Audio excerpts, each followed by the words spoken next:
Bonjour, je m'appelle Fia Ménard, je suis artiste, je dirige la compagnie Non Nova. Nous sommes ici dans notre lieu de création, dans ce lieu particulier qui nous permet d'expérimenter toutes nos recherches sur la matière, sur le corps, les questions d'humanité et de violence, les questions de notre rapport à la société et à la nature.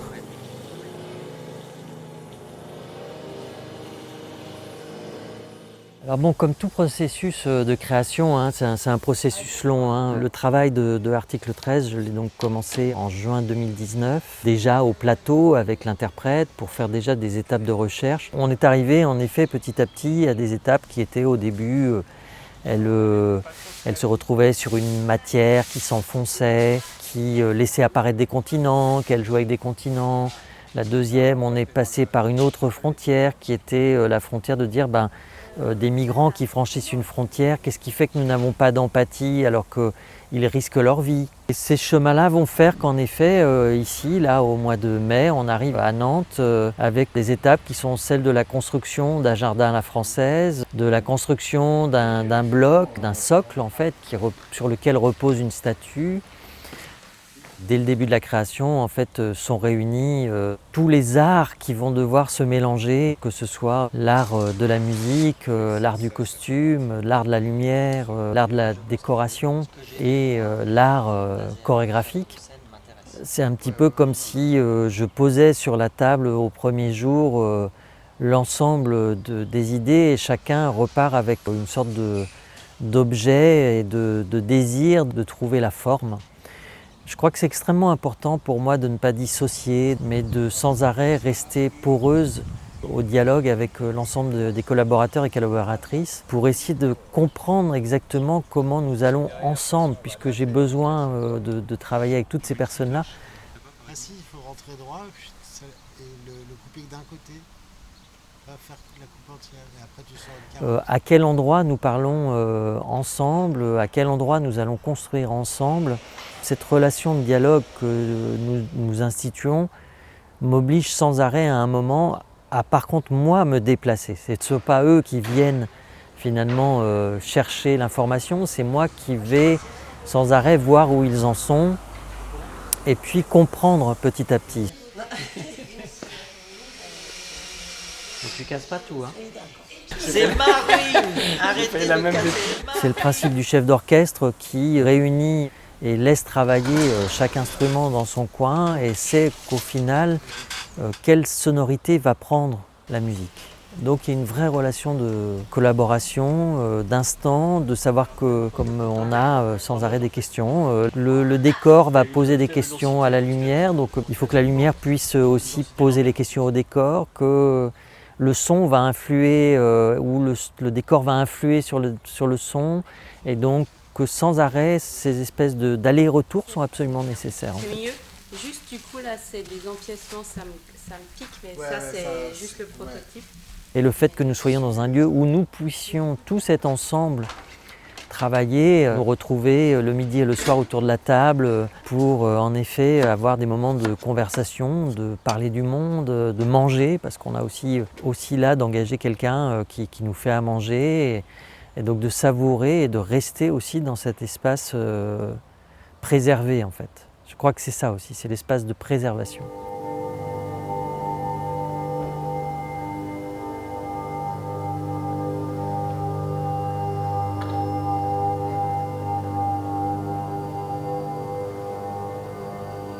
Là, il y a ce désir dans ce nouveau cycle que je nomme le cycle du jardin et des ruines, de parler de notre relation à la nature et aussi dans une question assez importante pour moi qui est aujourd'hui la question de la frontière. Et se repose une question essentielle, c'est que faire du témoignage de ces personnes qui font ce travail de migration, sachant que moi-même je ne le vis pas et que moi-même en tant qu'Européenne blanche, j'ai le passeport qui me permet de me déplacer n'importe où. L'article 13 de la Déclaration universelle des droits de l'homme, celle de 1948, dans cet article 13 qui dit que tout être humain naît dans un endroit du globe, mais qu'il peut décider d'aller vivre dans un autre endroit du globe, revenir à cet endroit de départ, aller ailleurs.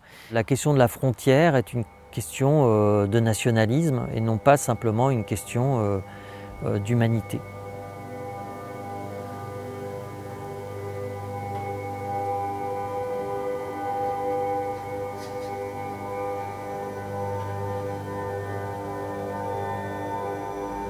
Alors en effet, dans l'article 13, vous allez donc voir l'interprète et chorégraphe Marion Blondeau qui va donc être en solo sur scène face à vous. On masque le corps est assez lointain, ses gestes sont absolument présents, virulents, beaux, gracieux, mais en même temps il y a une présence très fantomatique qui nous donne aussi sans arrêt cette question qui est en dessous? Qui sommes-nous?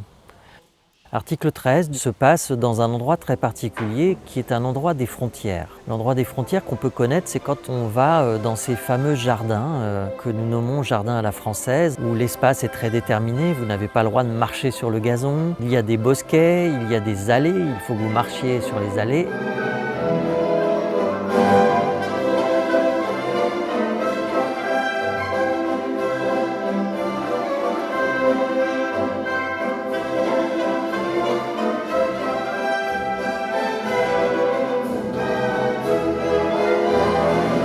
Il y a donc tout un endroit de cette monstration du pouvoir, de l'argent et en même temps du contrôle de la nature, et cet endroit m'intéresse.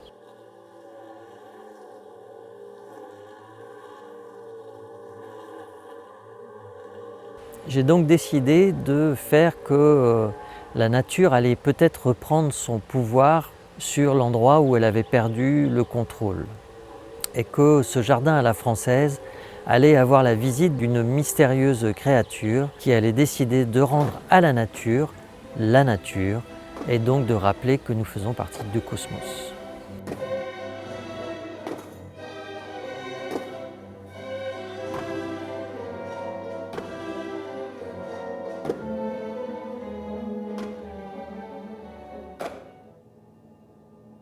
Il y a cette relation à l'architecture de la célébration. Quelle est la valeur de cette mémoire que nous conservons depuis des siècles? Beaucoup de notre représentation de sculptures, notamment dans les parcs, sur les places, date du 19e siècle, une période où on a glorifié aussi beaucoup l'homme. Et là, je le dis aussi dans le rapport dans une société patriarcale. Et ce sont sans arrêt pour moi des questions. Qu'est-ce qui fait que nos sociétés tiennent ce rapport? Qu'est-ce que nous devons garder de notre passé? Est-ce qu'on doit garder de notre passé tout? Donc ça pose aussi la question de comment on place l'espace mémoriel, comment on voit bien qu'aujourd'hui ces sujets agitent les pensées les plus nostalgiques, comment les pensées les plus rétrogrades en appellent à ce qu'ils appellent la cancel culture ou à ce qui pose des questions. C'est est-ce que pour les nouvelles générations ça a du sens de vénérer des tyrans? Est-ce que ça a du sens de garder ce principe mémoriel comme base de société?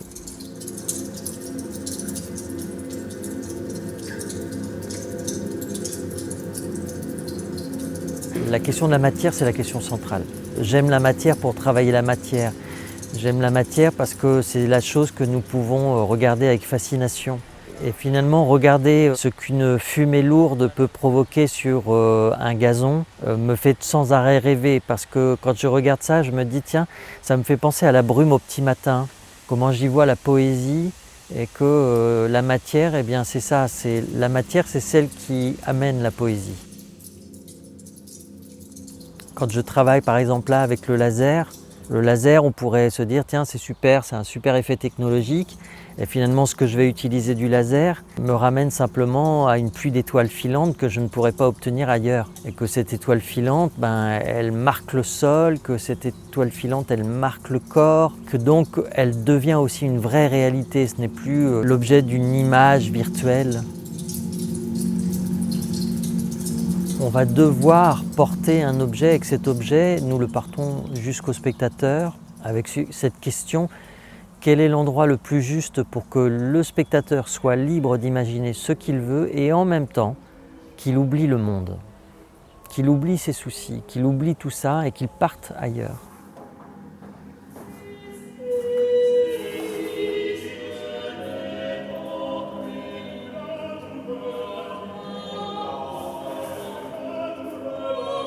L'imaginaire, c'est une force.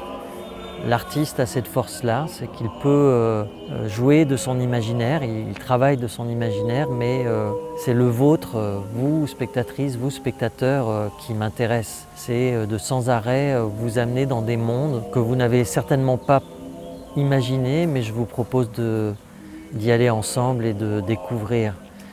Je dis souvent que l'espace du théâtre, le lieu est l'espace d'une grotte, et que dans l'espace d'une grotte, on s'enfonce dans un endroit mystérieux, mais qui nous apparaît toujours comme infiniment plus grand, infiniment sans fin et infiniment joyeux et merveilleux, mystérieux, et que c'est un plaisir. On ressort sans arrêt à la lumière, avec sans arrêt cette sensation d'avoir fait un voyage. Donc, je vous invite à des voyages dans l'imaginaire.